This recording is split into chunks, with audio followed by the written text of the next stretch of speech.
បងប្អូនបាទគ្រប់ជ្រាបសួរពុកម៉ែបងប្អូនបាទសកម្មភាពគ្រូបាទមុនទៅក្នុងទីតាំងប្រាសាទធំបាទគឺរាមនីប្រាសាទកោះកេរកន្លែងប្រពៃពិធីនៃការធ្វើបុណ្យដឹងគុណប្រាសាទបាទនេះគឺជាតំបន់ប្រាសាទកោះកេរដែលមានភ្ញៀវមកទស្សនាច្រើនណាអាចតាមថ្ងៃមួយបាទនេះសង់លោកកំពុងតែមន់ទៅបាទហើយភាគក្រោយចឹងគឺមានលោកម្ចាស់តាមបណ្ដាវត្តផ្សេងលោកមន់មកចូលរួមដែរហើយទីទៀតនេះក៏មានញោមញាតបាទកាត់បានចូលរួមកាត់បានមកទស្សនាលេងផ្សារណាបាទស្អាតអស់បងបាទ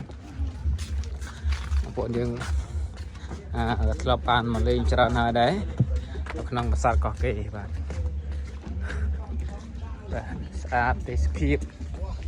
រដូវនេះទីនេះគឺរដូវស្លឹ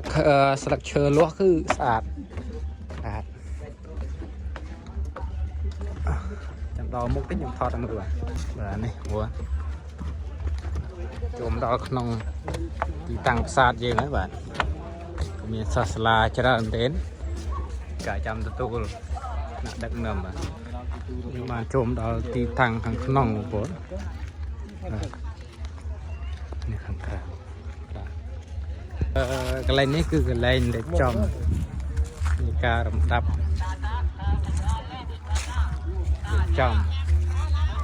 នៃការរៀបចំកន្លែងបួងសួងសូមសេចក្តីសុខការដឹងគុណសាទកោះកេរបាទនេះសាទធំនៃការធ្វើបុណ្យរំលឹកនៃប្រាសាទកោះកេរបាទ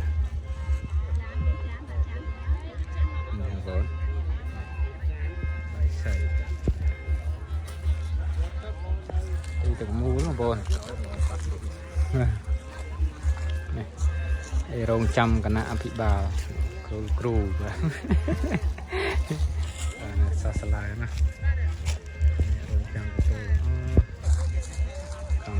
วันសាកាគេយើងបាទហ្នឹងជាជំហានដំបូងបងហ្នឹងហើយនៅកិច្ចរដ្ឋបាលទៀតខ្ញុំបាទថតទស្សនាជូនបាទ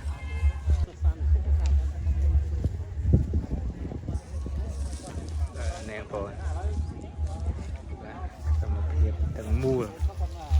នេះសកម្មភាពថ្ងៃចាប់ផ្ដើមណាបងបាទ